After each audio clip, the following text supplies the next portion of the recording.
Pronto, já voltou a gravação. Vamos lá. Então, ó, basicamente, né, o início aqui, né, o enxofre, né, o que está escrito aqui em inglês, né, o enxofre, assim como o nitrogênio, é essencial, é macronutriente, né, exigido em grande quantidade, tá, pelas plantas. E os dois, né, como eu falei naquele começo, os dois são bem linkados, né? O ciclo do nitrogênio, tanto no solo quanto na planta, é bem parecido com o enxofre. Tá? É bem semelhante e os processos biológicos são bem parecidos. Tá? Porém, né, como eu disse anteriormente, né, esse vídeo, pessoal, é um vídeo lá para o hemisfério norte, tá? É esse pessoal do hemisfério norte lá que fez isso daqui. Então, eu vou colocar os pontos principais diferentes dos nossos aqui. O que acontece? Lá na Europa, Estados Unidos, da onde veio esses vídeos aqui, né, a industrialização é intensa, fortíssima, né? Diferente da nossa aqui, da nossa realidade. Tá? Então, o que acontece? Muitas das vezes, né, há 20 anos atrás, lá na região, no hemisfério norte, não havia muita deficiência também de enxofre. E pelo contrário, diferentemente daqui, que o nosso grande problema veio com adubo concentrado, lá, basicamente, pela industrialização ser gigante, o que acontece? Processos industriais, né, até mesmo processos naturais, colocam o enxofre como dióxido de enxofre na atmosfera. Tá?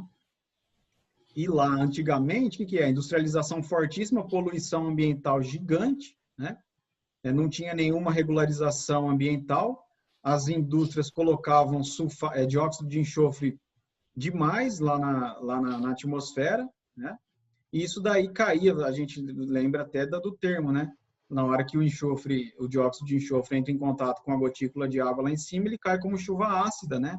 E lá o que acontecia? Lá, antigamente, no hemisfério norte, eles não tinham problema de enxofre por conta da chuva ácida. Olha que coisa louca, né? Diferentemente de nós aqui, tá? Que nós não tínhamos problemas por conta de não usar muito adubo concentrado. Né? E, basicamente, o que aconteceu? De 20 anos para trás, é o que ele está falando aqui, ó, nesse trecho. Ó. Deixa eu só localizar. 20 anos atrás, né, era raríssima essa deficiência de enxofre. Hoje, ela é bastante comum, porque justamente, né, e graças a Deus, as indústrias estão sendo reguladas por meios, logicamente, ambientais severos, né? E houve redução de emissão de dióxido de enxofre, e lá no hemisfério norte, a preocupação agora vem também junto com a mitigação de impacto ambiental. Olha que coisa mais esquisita, né? Mas, enfim, hoje, no Brasil, isso também a gente já tem uma característica já bem difundida na agricultura, tá, pessoal? Que apesar de não usar muito adubo que não seja concentrado, a gente tem muito já utilização de gesso agrícola, né, na nossa agricultura. O gesso agrícola, ele é sulfato de cálcio, tá? Melhorador de ambiente radicular, tá? Gesso agrícola não é corretivo de acidez nesse sentido. Gesso agrícola no Brasil veio para melhorar a nutrição por enxofre, ou seja, aprofundar o sistema radicular, tá? Se a gente consegue aprofundar o sistema radicular, eu capturo no subsolo esse enxofre que tinha sido lixiviado. Lembra que eu falei lá atrás? Um grande problema relacionado aos solos tropicais, tá bom? Quantidade excessiva de água, nutriente não retém na CTC, eu tenho acúmulo dele lá no subsolo. Dessa forma, eu preciso partir de algum princípio, né? Já que o meu adubo tem que ser concentrado para reduzir frete, eu coloco o gesso agrícola no sistema e eu disponibilizo, além do enxofre, cálcio, que é outro nutriente essencial. Essa é mais assim, a visão global que a gente fala nessa introdução. E eu acho que vocês não tiveram ainda fertilizantes e corretivos, né? Aquele dia eu perguntei, não estou me lembrando agora. Mas Não acho que... tivemos. Tá. Então, é mais uma informação importante, tá? Gesso agrícola não é corretivo de acidez, tá? O corretivo de acidez tem que ter ânion carbonato, tá? Qual que é a rocha que tem ânion carbonato? Calcário, tá? Calcário tem carbonato. Gesso agrícola, o ânion é sulfato. E sulfato não é corretivo de acidez, tá? Isso daí já é bem... uma informação para vocês terem já, para futuramente entender fertilizantes e corretivos. Basicamente, né? Vamos continuar o videozinho.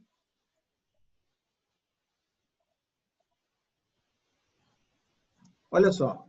Então, pessoal, nós temos aqui, ó, na imagem, o que eu tenho aqui? Eu tenho a plantinha e eu tenho as fontes ou os reservatórios que existem de enxofre que vão atingir essa plantinha, tá bom? Então, pessoal, o enxofre, ele está na atmosfera, olha lá, SO2, tá? Dióxido de enxofre. Ele está no esterco, ou seja, ele está nos dejetos dos animais, porco, galinha, boi, né? O nitrogênio, desculpa, o enxofre também está como fertilizante. Quais são as principais fontes de fertilizante que contém enxofre? Como eu já disse anteriormente, gesso, né? Gesso, então, como não é um corretivo de acidez, eu posso colocar ele como melhorador de ambiente radicular. Esse é o principal, tá, pessoal? Mais barato aí, mais difundido. Mas tenho também o quê? Superfosfato simples, tá? O superfosfato simples, pessoal, tem enxofre, tá? Normalmente, acho que em torno de 18%, 20%, tá? Dependendo do processo industrial. Sulfato de amônio é um fertilizante nitrogenado, tá? Sulfato de amônio também tem enxofre. Sulfato de potássio, tá? E basicamente esses são os principais, tá? Então, o gesso em primeiro lugar, como sendo um melhorador de ambiente radicular, fonte de enxofre, tá? A solubilidade dele é altíssima também, superfosfato simples, sulfato de amônio e sulfato de potássio. Qual que é a grande característica? Oi?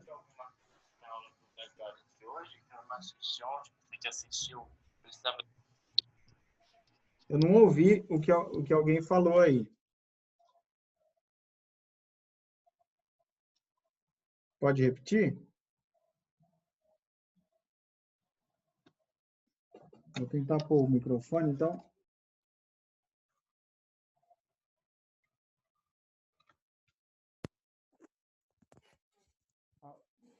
Se alguém falou alguma coisa, eu não ouvi, pessoal, porque estava bem baixo o volume do microfone.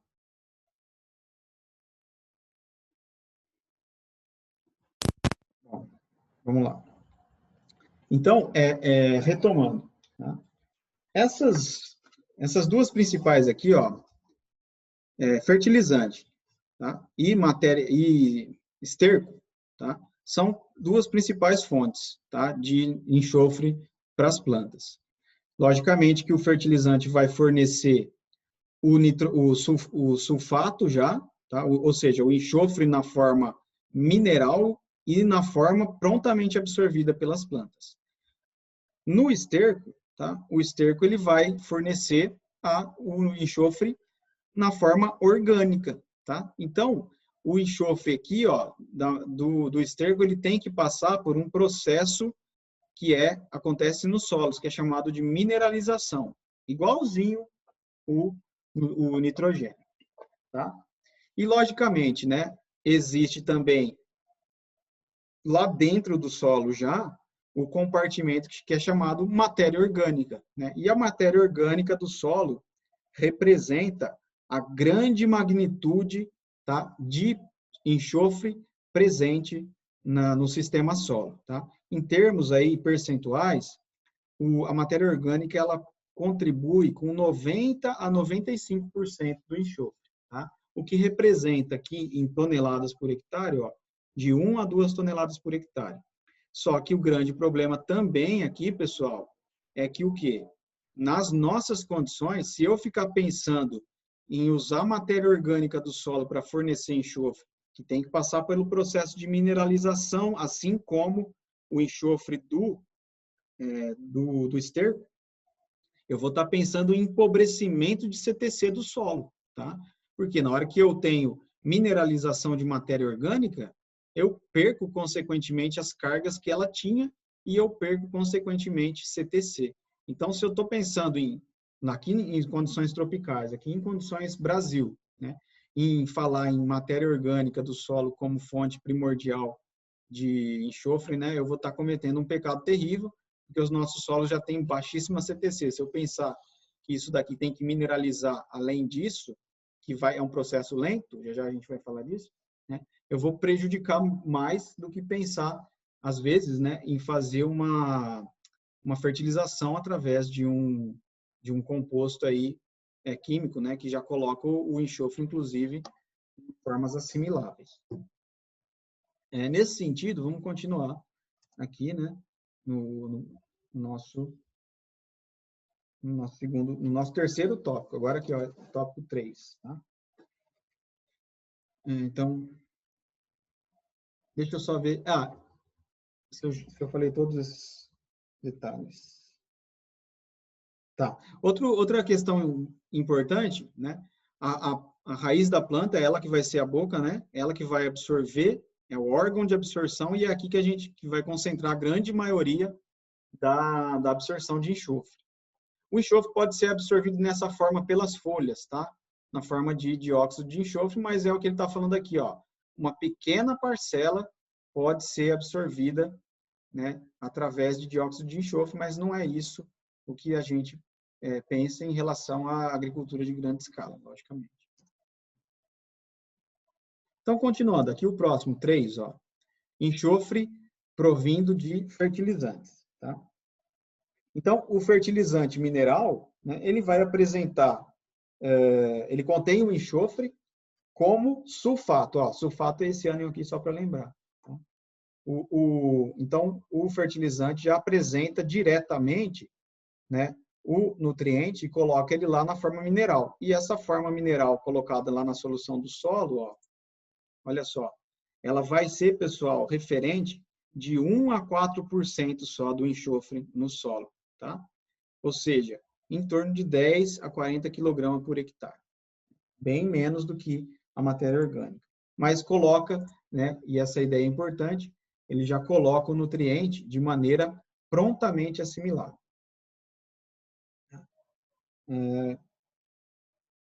E pode ser absorvido de maneira bem rápida. Olha só, tá? Esse item 4 agora está falando um pouco da absorção, tá? Agora a setinha está saindo da solução do solo, entrando na raiz, tá? Então é só para mostrar alguns detalhes importantes, né? A absorção do enxofre, nesse formato aqui, ela é bem rápida, tá? Devido ao quê? A grande mobilidade desse íon no solo, tá? Então, o contato íon-raiz, que é a forma como o elemento encontra a raiz, né?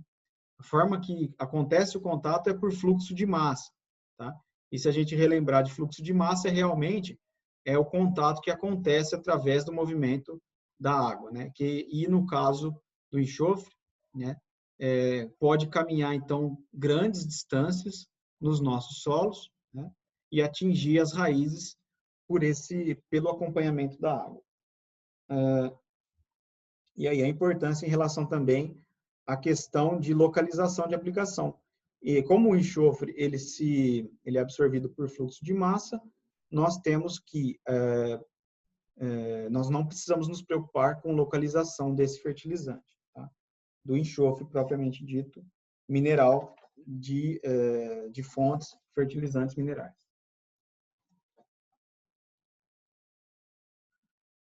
O próximo passo, 5, ó, tá? Transformações de sulfato da solução do solo para sulfito. Olha aqui. Esse aqui, ó, SO4 2-, quando acontece o que a gente chama de respiração anaeróbica, tá? Ele se transforma, tá, para sulfito. Beleza? Sulfito é SO3 2-. Essas condições, pessoal, depois, novamente, sofrer um processo, olha lá, um outro processo, o sulfito ele se volatiliza, ou seja, ele é perdido através de um gás, que é o gás sulfídrico, esse aqui, ó. Tá? Mas, professor, por que que acontece isso? Pessoal, respiração anaeróbica, como o próprio nome já disse, se a gente lembrar lá dos conceitos, né? Anaerobiose é quando eu não tenho oxigênio no meio. Ou seja, vai acontecer passagem de sulfato para sulfito quando a gente não tem boa aeração no solo. Ou seja, quando eu tenho, por exemplo, condições de drenagem ruim, né? Eu tenho acúmulo de água na rizosfera, então eu vou ter encharcamento do terreno, né? Não vou ter ar dentro dos poros, vou ter só água, né? Então, acontece e começa a perder também enxofre, né? Pela volatilização desse gás. O que que acontece? Esse gás aqui, né? Ele é muito conhecido, por exemplo, quando você passa por um rio, e esse rio está emitindo aquele cheiro horrível de ovo podre, tá, pessoal? O que está acontecendo ali no rio?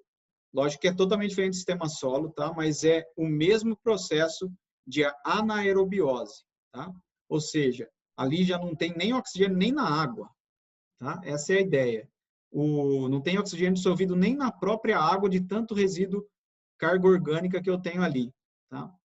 Então, assim, em sentido de processo, é a mesma ideia, tá? É falta de oxigênio. Então, aqui no solo, quando acontece o mesmo processo de perda pela volatilização desse gás, e a gente pode sentir o cheiro disso daqui quando passa num rio aí que está totalmente poluído, em que a própria água em si já não tem mais oxigênio dissolvido. Só para a gente ter um link aí com a questão de águas, tá? Depois disso, né, ele entra na atmosfera, aquele enxofre que estava lá na solução do solo propriamente para ser absorvido, ele sai, né? Nessa forma, tá vendo, ó? Sulfito, tá vendo que não tem nenhuma setinha aqui para a planta? Na hora que passou para cá já, o único caminho dele é passar para H2S, tá? Passar para essa forma aqui reduzida, né, do composto. Continuando, agora, né, o enxofre que provém lá do esterco, tá? É o item 6. Tá? Enxofre via esterco. Bom, é aplicação de estercos, né, de animais, contém enxofre em grande quantidade, majoritariamente, né, como compostos orgânicos. Então, é o que está aqui ao lado aqui. Né? Isso irá enriquecer de maneira geral a matéria orgânica, tá? Então, logicamente, né, o processo de mineralização quebra cada vez fragmentação grande, né, dos macro compostos do esterco aqui, vão sendo diminuídos e formam grande parte da matéria orgânica dos solos, né? E, nesse sentido, pessoal, o enxofre orgânico, logicamente, né, o enxofre aqui nesse compartimento não está disponível, não tem nenhuma setinha direta ali, né? Então, para acontecer a disponibilização, consequentemente, eu tenho que ter o processo de mineralização, que é esse aqui, ó. Então, olha lá, acompanhando a velocidade, né? Estão vendo que está bem mais devagar os ânions aí, né? Saindo da matéria orgânica, entrando na solução e sendo absorvidos, né? Isso está me mostrando que esse processo de mineralização, que é a setinha da direita para a esquerda, ele é lento, tá? E qual que é o grande problema, né? A mineralização do enxofre, ela pode não coincidir com o período, quando a gente pensa, então, em fornecimento de enxofre como esterco, né? Ele não pode coincidir com o período de maior exigência da planta. Tá? Então, eu não tenho essa ferramenta em mãos quando eu penso em aplicar enxofre via orgânica. No hemisfério norte, o que está escrito no final aqui, a maioria, né, do enxofre aplicado dessa forma é mineralizada no período de verão e no período de primavera. Continuando, etapa 8, ó, assim como o enxofre provido das fontes minerais, o enxofre que provém das fontes orgânicas também pode ser perdido por volatilização, né, na forma de gás para a atmosfera, da mesma forma, quando acontece redução do oxigênio nessa região que a gente aplicou o composto orgânico, tá?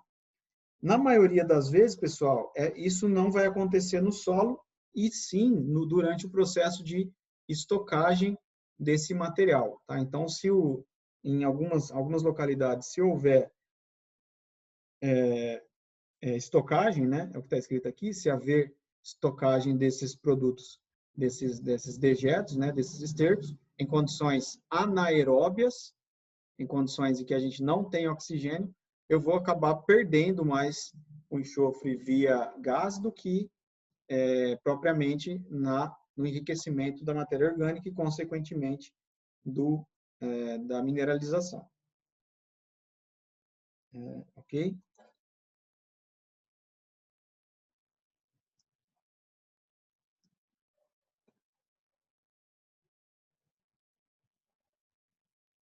Etapa 9, tá?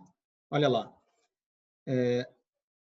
O compartimento enxofre da atmosfera agora, né? Esse daqui, pessoal, pode estar representando, além da atividade aqui antrópica, né, como na figura está esquematizado com esse desenho de uma fábrica, tá?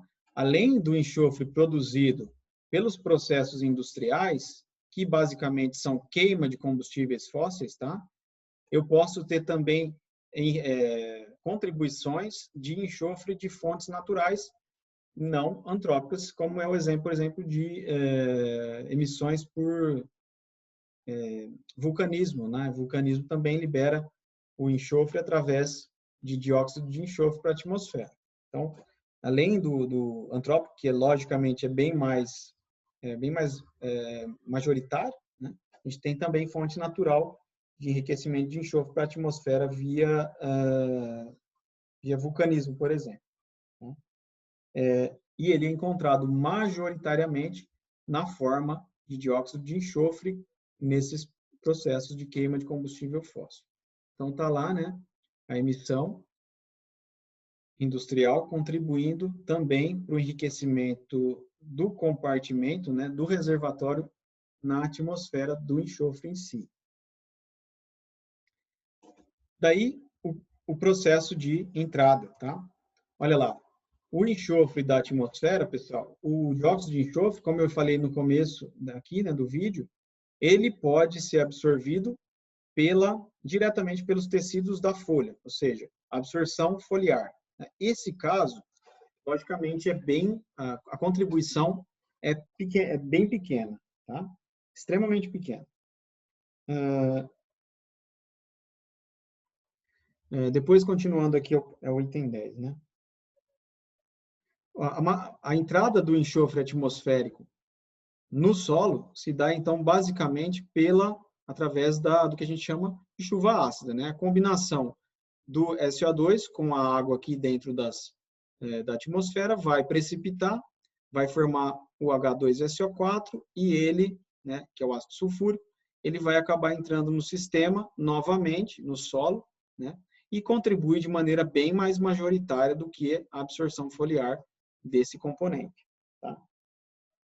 Como características lá do hemisfério norte, né, países industrializados, né, o que está falando aqui no texto, tá, pessoal, é que a quantidade de enxofre na atmosfera, ela realmente reduziu-se de maneira muito grande lá, países industrializados, ó, as emissões reduziram em 80%, tá, em função, claro, da proteção ambiental que existe em torno desse assunto nesses países desenvolvidos, né? E, consequentemente, desde os anos 90, esse reservatório lá, pessoal, o pessoal lá do hemisfério norte, ele praticamente inexiste, tá? E a contribuição é extremamente pequena desse reservatório para o enriquecimento de enxofre nos solos, tá? Graças a Deus, porque pensando em meio ambiente, isso daqui é um desastre terrível, né? Então, raramente excede valores da ordem de 10 quilogramas de enxofre por hectare esse tipo de contribuição, tá? Bem menor do que as plantas necessitam, logicamente. E bem menor que consequentemente, da exigência das culturas. Tá? Mas também, lá no hemisfério norte, isso daí acabava contribuindo pela industrialização violenta lá, tá? Desses países.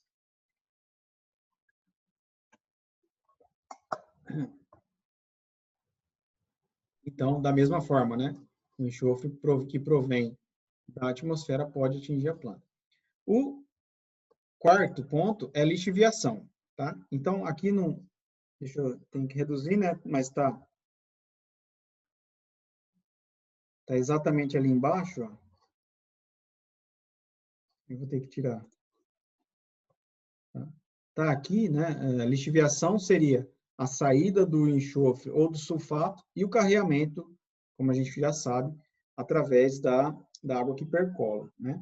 Então, nesse sentido, só salientando de novo, o enxofre se comporta como nitrogênio no solo, os íons sulfato, assim como os íons nitrato, são dissolvidos e propensos a serem lixiviados, porque a gente não tem carga negativa nos nossos solos na grande maioria das vezes.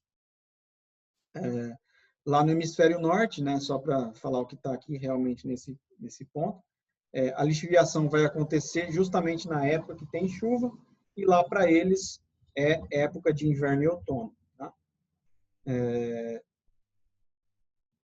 E quando a água percola, ela lava, né, acaba lavando o enxofre da solução ou o enxofre que está mineralizado para fora da rizosfera. E também a fertilização, né, nesse sentido, ela tem que coincidir com a marcha de absorção da planta, a fim de favorecer a absorção. No caso, é o próximo passo aqui.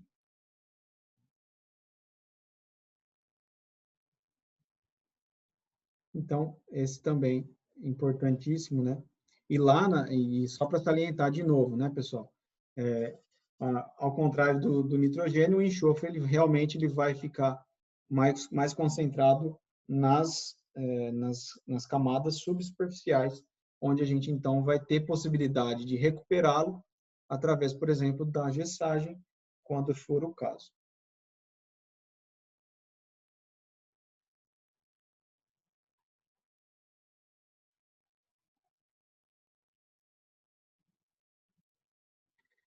Dinâmica, tá? De absorção. Então, aqui, né, tem alguns pontos interessantes, né? Só aqui embaixo está a escala, né, meses do ano. Né? Outubro, novembro, dezembro, janeiro, fevereiro, né? Olha lá. Aqui, ó, são os períodos de inverno lá no hemisfério norte, tá? E são nesses períodos onde a gente tem maior quantidade de lixiviação pelo fato de ter muita água no sistema lá, nesses períodos. E aqui, mineralização um pouco antes, né? Então, isso daqui é basicamente o comportamento, né, do enxofre dentro do solo, dentro do sistema solo, né? Basicamente, né?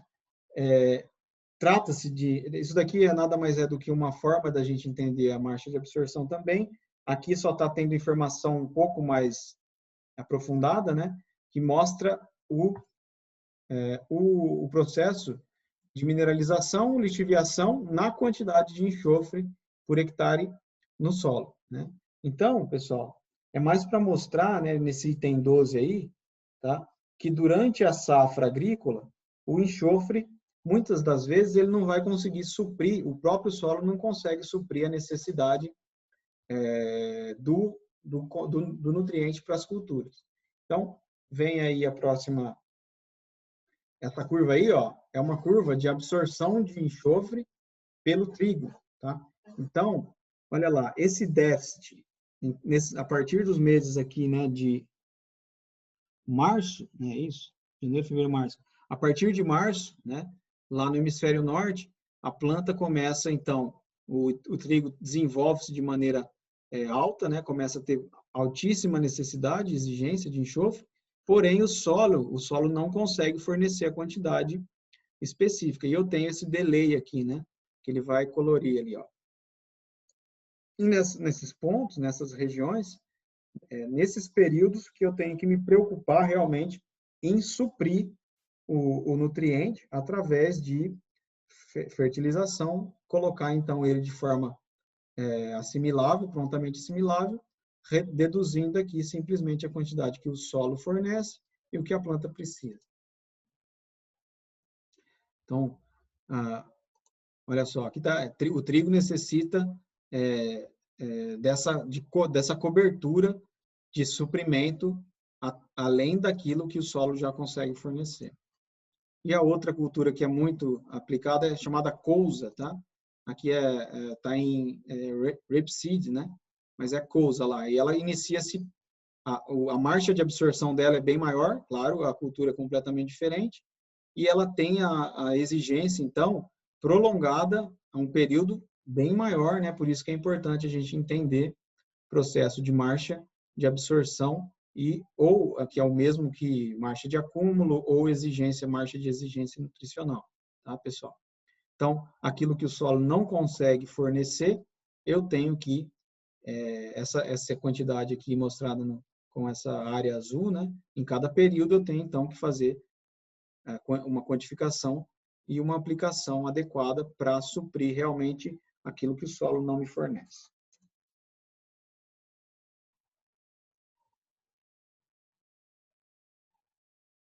E conclusão final, né, dessa etapa fundamental, tá? O enxofre é um dos 6 macronutrientes, né, de plantas. As deficiências são geralmente, o grande problema é essa parte importante aqui também, ó. As deficiências de enxofre, normalmente, elas são omitidas, tá, pessoal? E vão limitar a absorção de nitrogênio, tá? Porque ela está ligada diretamente, por exemplo, lá, né, um fenômeno bem simples e da gente entender isso, né? Se a gente não tiver enxofre, eu não tenho nem fixação biológica de nitrogênio. Então, já que se eu não tenho fixação biológica de nitrogênio, consequentemente, eu não tenho nitrogênio para a planta, pensando, é claro, né, em sistemas de oleaginosas. O que reduz de maneira drástica a produção, reduz teor de proteína, tá? E essa questão aqui que ele está falando, ó, redução de teor de proteína, ó, protein content, né?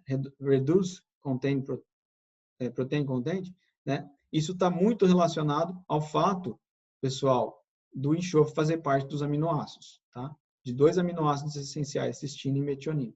Tá? Isso piora demais, por exemplo, a qualidade também, né, da produção, uma vez que também essas proteínas que estão acumuladas, né, nos tecidos comerciais vão contribuir para a qualidade pós-colheita do produto. Tá? Uma ideia também importante, né? Em soja também, pessoal, existem trabalhos que mostram efeito de falta de enxofre na redução do teor de óleo também, tá? Uma vez que a planta ela não vai acumular em primeira mão, né? Ela não também tem condição de sintetizar muita proteína, consequentemente, não vai conseguir aumentar muito o teor de óleo das oleaginosas. Tá? Tem muito trabalho que denota isso. Tá?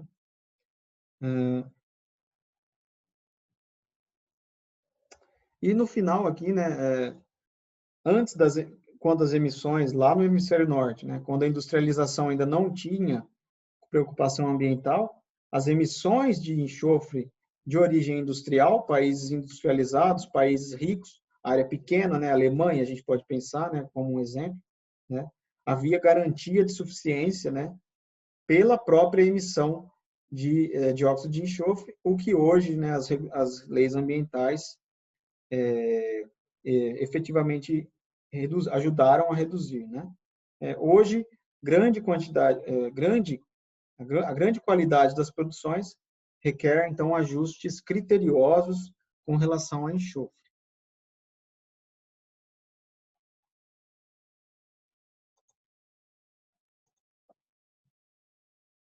Aqui, só para a gente finalizar, eu só vou passar só mais alguns slides. Deixa eu ver até onde vai.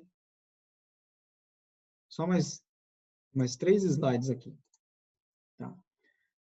Pessoal, esse trabalho aqui mostra claramente aquela questão que eu falei a respeito do acúmulo de enxofre na subsuperfície. Então, se a gente observar aqui nessa coluna, né, profundidade do solo, tá? Aqui, ppm, né, ou concentração de enxofre na forma de sulfato em 2 culturas diferentes. Tá? Olha só, 0 a 10, 11 a 20. Tá no vídeo, tá? Oi? Tá no vídeo ainda, né? Tá no vídeo? Tá. Desculpa.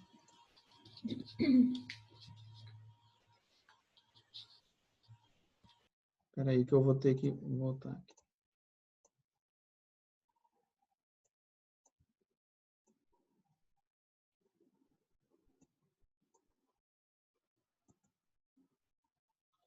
Foi agora? Tá vendo o slide? Sim, agora sim.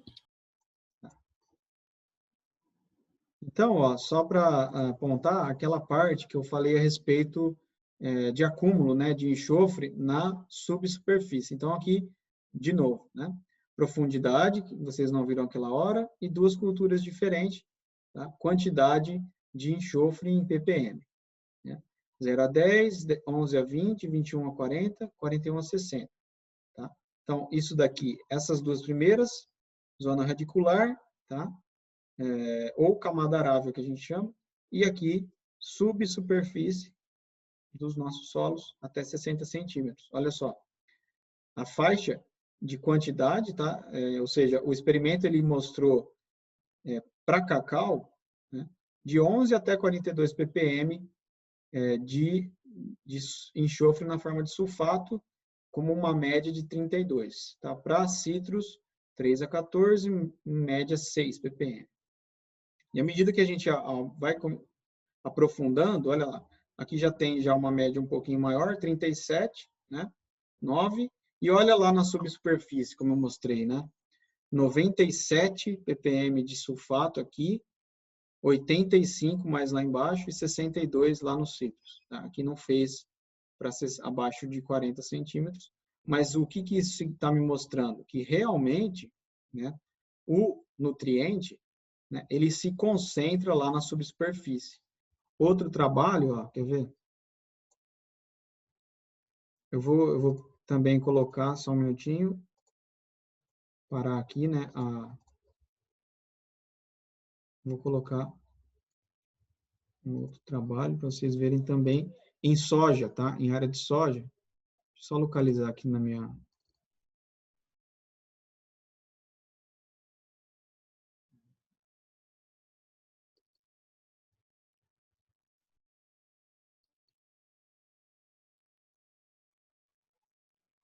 Em área de soja, quer ver?